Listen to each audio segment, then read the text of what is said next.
Istina je da ne možemo uvek biti zadovoljni svime što neko drugi kaže ili misli. Kao posledica toga često kritikujemo, a onda se javljaju negativne emocije, stres, svađe. I neslaganje, nezadovoljstvo možemo iskazati na način da druga osoba ne bude uvređena i ponižena. Kako je to moguće? Da li moramo menjati druge osobe da bismo postigli zadovoljavajuće odnose? To jednostavno nije moguće. Pa kako onda? Odgovor je vrlo jednostavan. Potrebno je da postanete asertivni. To znači da se nezavisno od situacije, nezavisno od toga da li je pred vama ljutiti šef, ljubomorni partner, iznervirani vozač u saobraćaju, ponašate samo potvrdno i da poštujete svoja prava. Naravno, uz uvažavanje prava druge osobe. To će bitno uticati na ove škakljive situacije.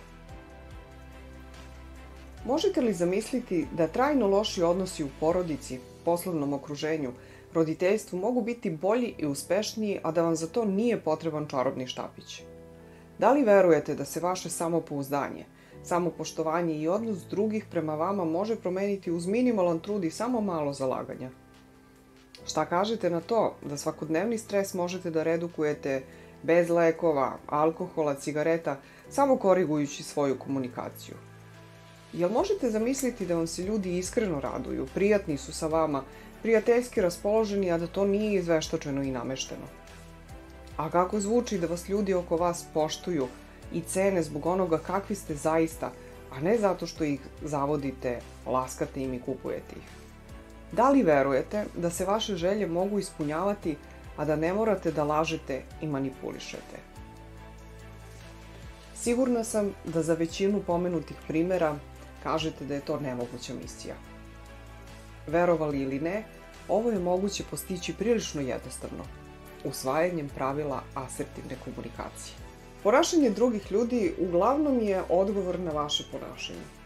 Ukoliko na manipulativnu i agresivnu komunikaciju odgovarate na isti način, samo produbljujete krug neuvažavanja i povređivanja.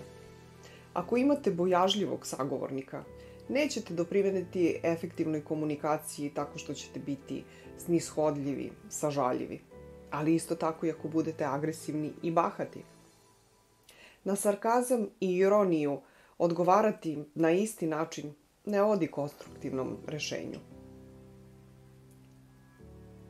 Ako vaše bliske osobe očekuju da radite samo ono što one žele i jedino su tada zadovoljne, čak i ako znaju da vama to ne odgovara, onda je vreme da preispitate te odnose i da postavite granice.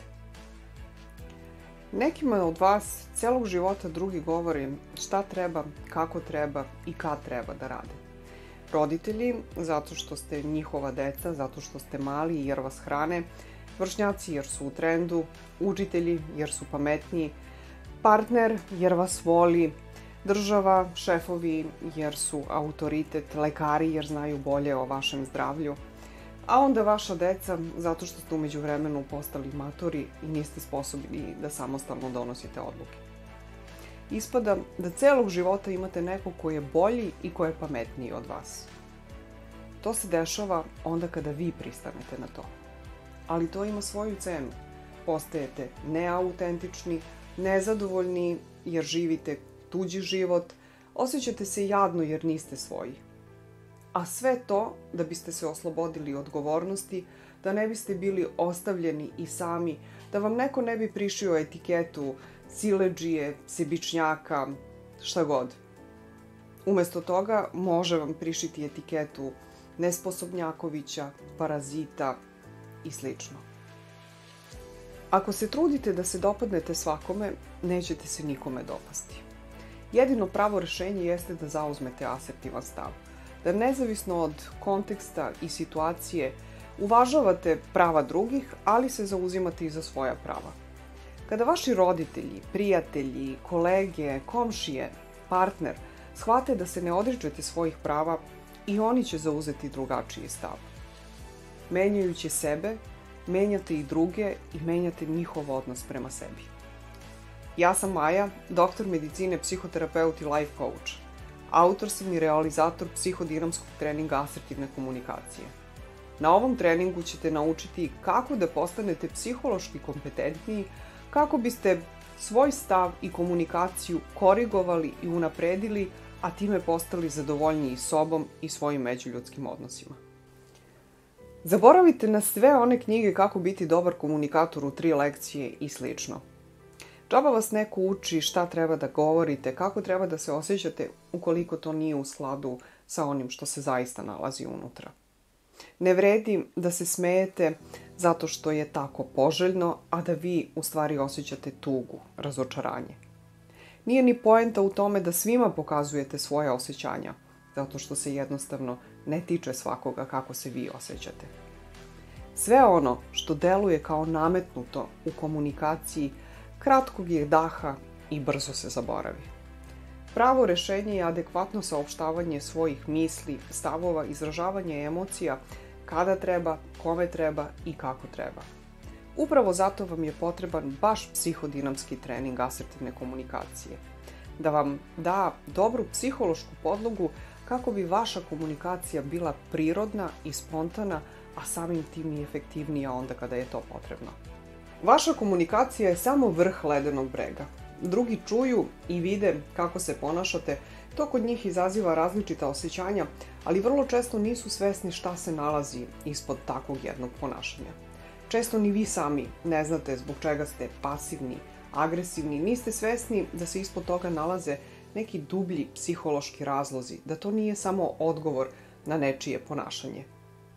Zato je poželjno da imate razumevanje psihodinamskih razloga ponašanja i komunikacije. To jest onoga šta je ispod površine. Kako za sebe, tako i za druge. I ja i moje kolege psihoterapeuti često imamo klijente koje je potrebno podučavati asertivnosti.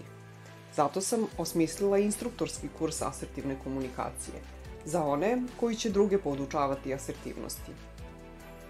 Ovo je najsveobuhvatniji kurs asertivne komunikacije za instruktore, zato što obuhvata komunikaciju sa različitih aspekata, i svakodnevnu, poslovnu, roditeljsku, partnersku, seksualnu, pa čak govorimo i o političkoj i digitalnoj komunikaciji. Manipulacija je značajan deo našeg života, pa joj posvećujemo dovoljno pažnje. Odlična stvar je što ćete na ovom kursu steći dovoljno znanja i veština da kasnije možete da organizujete i mnoštvo sopstvenih radionica. Zato su sastavni deo ovog kursa i veštine prezentacije, veštine radioničarskog rada, organizovanje radionica, marketing, priprema prezentacija i sl. Ovaj kurs je odlična investicija od koje ćete kasnije moći i da zaradite. Za sve one koji žele da svoju ličnu komunikaciju unaprede i da se nauče asertivnosti za svoj groš, postoji iskustveni kurs asertivne komunikacije. Na njemu ćete dobiti bukvalno ona znanja koja su vam potrebna da svoju ličnu komunikaciju unapredite i da budete zadovoljniji među ljudskim odnosima. I iskustveni i instruktorski kurs sadrže dovoljno primjera i vežbi koje su praktično primenljive i dobro upakovane kako biste ih lakše usvojili i upamtili. Komunikacija je mnogo više od onoga što izgovorite. Ona obuhvata i vaš stav, emocije koje izazivate, emocije koje doživljavate kao odgovor na komunikaciju ljudi iz vašeg okruženja. Ovaj kurs će vam pomoći da sve to osvestite i postanete bolji komunikatori, zadovoljniji u svom socijalnom okruženju. Čovek je socijalno biće, njemu su potrebni drugi ljudi. Zato naučite kako da budete srećni u dvoje, u kolektivu, u prijateljskoj vezi. Naučite kako da ovi odnosi budu izvor zadovoljstva, a ne frustracije, nesreće. Ako želite da druge podučavate komunikaciji, asertivnosti, za vas je instruktorski kurs. Ako želite da unapredite sopstvenu komunikaciju i odnose, za vas je iskustveni kurs. Šta god da odlučite, nećete se pokajati. Vidimo se na kursu.